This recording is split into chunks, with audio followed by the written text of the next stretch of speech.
আমাদের স্মৃতির মানসপটে আমাদের ইব্রাহিম আলাইহিসসালাম এবং ইসমাইল আলাইহিসসালামের যে কুরবানি, ওনার যে আত্মত্যাগ, এই দৃশ্যপটটি কিন্তু আমাদের চোখের সামনে ভেসে ওঠে। আমরা জানি যে ইব্রাহিম আলাইহিসসালাম আল্লাহ তাআলা সন্তুষ্টির জন্য স্বীয় পুত্র ইসমাইল আলাইহিসসালামকে কুরবানি করতে চেয়েছিলেন, এবং সেই প্রসঙ্গ থেকেই কিন্তু আমরা প্রতি বছর জিলহজের 10 তারিখে কুরবানি করে থাকি।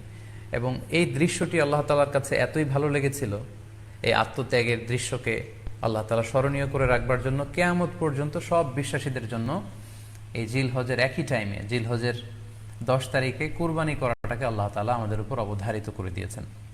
এই বিষয়টি সূরাতুস সাফাতের 105 নম্বর আয়াতে আল্লাহ তাআলা এভাবে ইরশাদ করছেন, ফালাম্মা বালাগা মাআহু সা'য়া ক্বালা ইয়া বুনাইয়া ইন্নী আরা ফিল মানামি আন্নী আযবাহুক ফানজুর মাযা তারা।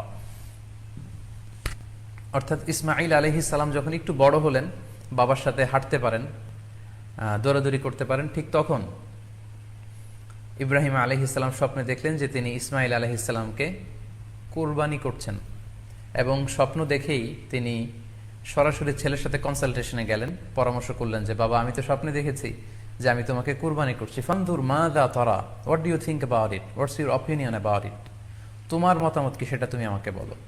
তখন সাইয়েদনা ইসমাঈল আলাইহিস সালাম অত্যন্ত সাহসিকতার সাথে বলিষ্ঠ একটি জবাব দিয়েছিলেন, সেটাও আল্লাহ তাআলা কোরআনে সরাসরি কোট করেছেন। তিনি বলেছিলেন, ক্বালা ইয়া আবাতি ফাআল মা তু'মার সাতাজিদুনি ইনশাআল্লাহু মিনাস সাবিরিন।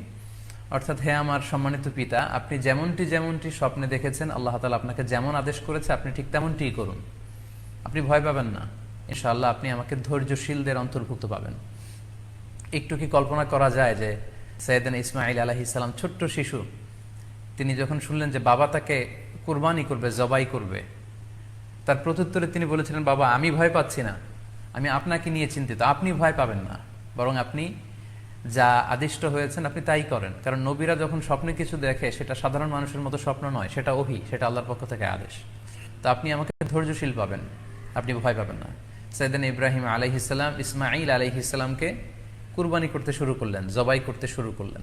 আল্লাহ তাআলার কাছে এই দৃশ্যটি এত ভালো লাগলো, আল্লাহ তাআলা সাইয়েদনা জিবরাইল আলাইহিস সালামকে দিয়ে জান্নাত থেকে একটি বকরি বা মেষ পাঠিয়ে দিলেন। সাইয়েদনা ইসমাঈল আলাইহিস সালামকে ছুরির নিচ থেকে সরিয়ে ফেলা হলো, আর সেখানে ইসমাঈল আলাইহিস সালামের পরিবর্তে একটি জান্নাত থেকে আনা বকরি বা ছাগলকে সেখানে কুরবানি করা হলো। আল্লাহ তাআলা বললেন, কদ সাদ্দাকতা রুইয়া, ইব্রাহিম, তুমি তো তোমার স্বপ্নকে সত্যায়ন করেছো, বাস্তবে রূপান্তরিত করেছো, তুমি তো এই কঠিন পরীক্ষায় সফলতার সাথে উত্তীর্ণ হয়েছ। সাইয়েদনা ইব্রাহিম আলাইহিস সালাম পরীক্ষায় উত্তীর্ণ হলেন, এবং বাপ বেটার এই দৃশ্যায়নটি আল্লাহ তাআলার কাছে এত ভালো লেগেছে, আরশের উপর থেকে আল্লাহ তাআলা এত পছন্দ করেছেন ওনাদের স্যাক্রিফাইসকে, কুরবানিকে, কিয়ামত পর্যন্ত আমরাও যাতে কুরবানি করি, আল্লাহ তাআলা আমাদের জন্য এটাকে অবধারিত করে দিয়েছেন। সম্মানিত, শুধু এখানে আমাদের জন্য সবচেয়ে বড় যে শিক্ষণীয় বিষয়, সেটি হচ্ছে সাইয়েদনা ইব্রাহিম আলাইহিস সালামের ঔরসে যখন ইসমাঈল আলাইহিস সালাম আসে, তখন তাফসীর এসেছে ইব্রাহিম আলাইহিস সালামের বয়স ছিল 86 বছর। Could you imagine that? 86 বছর বয়সে যখন একটা সন্তান আল্লাহ তাআলা ওনাকে দান করলেন, আল্লাহ তাআলা বললেন যে সেই সন্তানকে তুমি জবাই করো। আমরা অনেক দম্পতির কথা জানি, তাদের সন্তান হয় না, 15 বছর, 20 বছর, 25 বছর পর অনেক সময় তাদের সন্তান হয়। সেই সন্তানটাকে তারা কত পছন্দ করে, সেই বাচ্চাটাকে তারা কত আদর করে। তো 86 বছর বয়সে আল্লাহ তাআলা ইসমাঈল আলাইহিস সালামকে দান করেছিলেন। এই আদরের সন্তানটাকে আল্লাহ তাআলা বলেন, তুমি কুরবানি করো। কারণ এই বয়স্ক অবস্থায় যখন ইব্রাহিম আলাইহিস সালাম ইসমাঈল আলাইহিস সালামকে পেয়েছিলেন, তখন তিনি হৃদয়টাকে উজাড় করে দিয়ে নিজের ছেলেটাকে ভালোবাসতে শুরু করলেন, এবং হৃদয়ের ভালোবাসার জায়গাটার মধ্যে যে সিংহাসন, সেই সিংহাসনে তিনি ইসমাঈলকে বসিয়েছিলেন।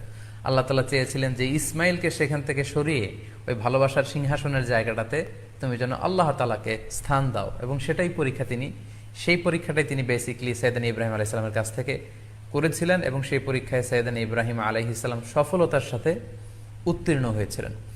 অর্থাৎ আল্লাহ চেয়েছিলেন যে তোমার হৃদয়ের ভালোবাসার সবচাইতে বড় জায়গাটা হচ্ছে ইসমাঈলের, তোমার পুরো হৃদয়টা জুড়ে আছে ইসমাঈল। আমি চাই তুমি আমার সন্তুষ্টির জন্য এই ইসমাঈলকে বিলিয়ে দাও, এই ইসমাঈলকে কুরবানি করে দাও। সম্মানিত, শুধু এই স্টোরিটা থেকে আমাদের জন্য শিক্ষা হচ্ছে যে সাইয়েদনা ইব্রাহিম আলাইহিস সালামের হৃদয়ের সবচাইতে পছন্দনীয় বিষয়টা ছিল ইসমাঈল। তিনি ইসমাঈল আলাইহিস সালামকে, নিজের ছেলেকে, বেশি পছন্দ করতেন। ইব্রাহিম আলাইহিস সালামের হৃদয়ে যেমনি ইসমাঈল ছিল, আমাদের প্রত্যেকের হৃদয়ে কিন্তু এরকম এক একটা ইসমাঈল আছে। কল্পিত ইসমাইল, রূপক ইসমাইল।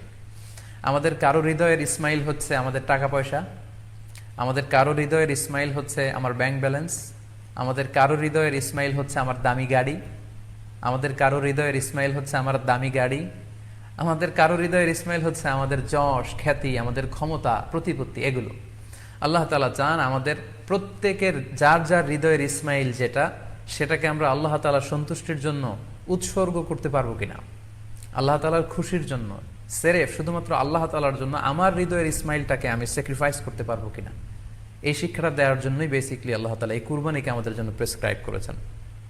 আল্লাহ তাআলা চান যে আমাদের হৃদয়ের পুরো জায়গাটা জুড়ে যেন আল্লাহ তাআলার সন্তুষ্টি, আল্লাহ তাআলার ভালোবাসা, আল্লাহকে যে আমরা ফিল করি, আল্লাহকে যে আমরা ভয় পাই, সেই জায়গাটাতে যেন আমরা আল্লাহ তাআলাকে রাখতে পারি। এটাই মূলত আল্লাহ তাআলা আমাদের কাছ থেকে চান। এবং আমাদের জীবনের সব কাজগুলোই হবে শুধুমাত্র কেবলমাত্র আল্লাহ তাআলার সন্তুষ্টির জন্য।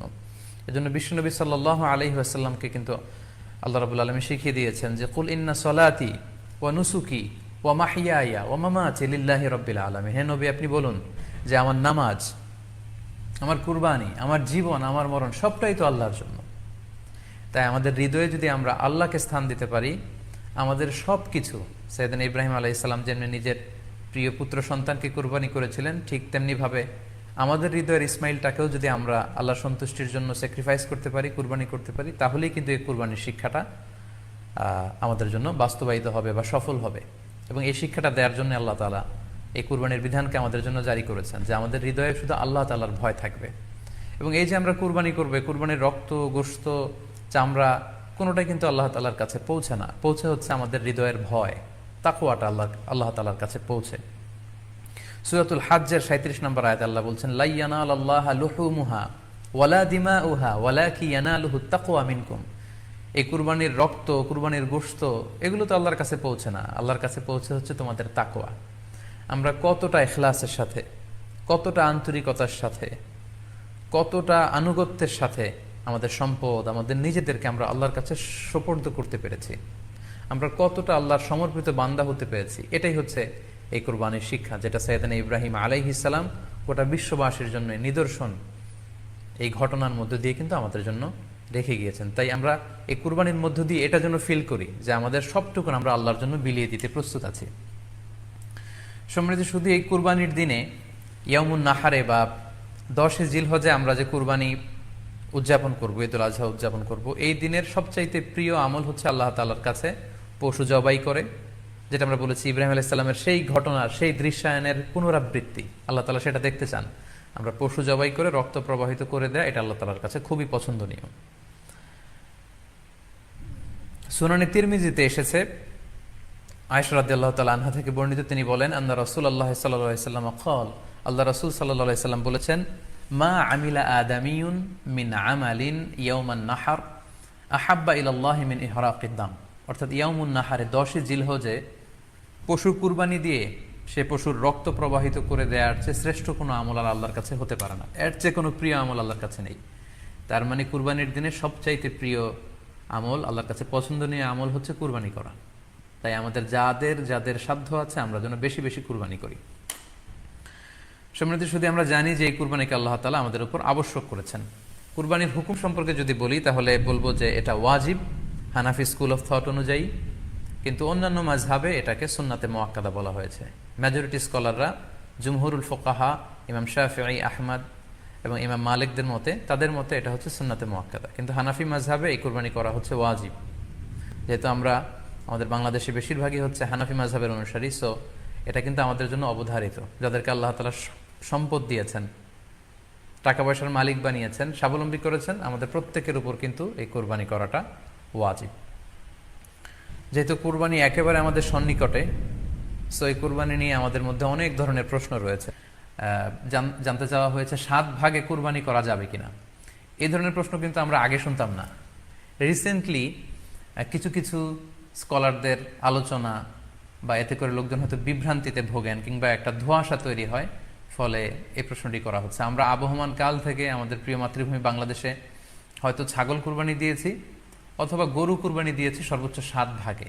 সো এটা আমাদের সবার কাছে জানা ছিল, এ নিয়ে আগে সংশয় ছিল না। ইদানিংকালে অনেকের মধ্যে এই বিষয়ে সংশয় জেগেছে। কেউ কেউ বলে থাকেন যে ভাগে যদি কুরবানি দেওয়া হয় 7 জনে মিলে গরুতে বা মহিষে বা উটে, এই ভাগে কুরবানি হবে না, এটা অনেকে বলে থাকেন। এই কথাটি আসলে ঠিক নয়। আপনি যদি ভাগে কুরবানি দিতে চান এটি জায়েজ আছে, এবং একটি উটে বা মহিষে বা গরুতে আপনি সর্বোচ্চ 7টি ভাগে কুরবানি দিতে পারবেন ইনশাআল্লাহ। এ ব্যাপারে সহিহ মুসলিমের একটি হাদিসকে আমরা এখানে উল্লেখ করতে চাই।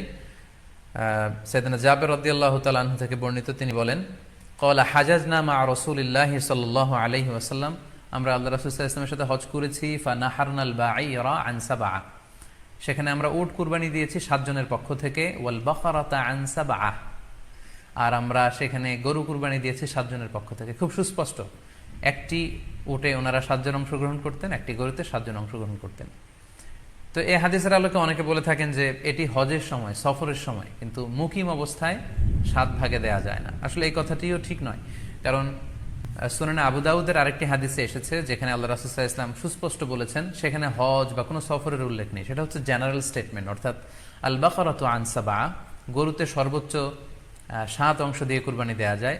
ওয়াল জাযুরু আন সাবআ, আর উটের ক্ষেত্রেও সর্বোচ্চ 7 অংশ দিয়ে কুরবানি দেয়া যায়। তো এই হাদিস, দ্বিতীয় যে হাদিসটি উল্লেখ করলাম, এটা হচ্ছে জেনারেল স্টেটমেন্ট।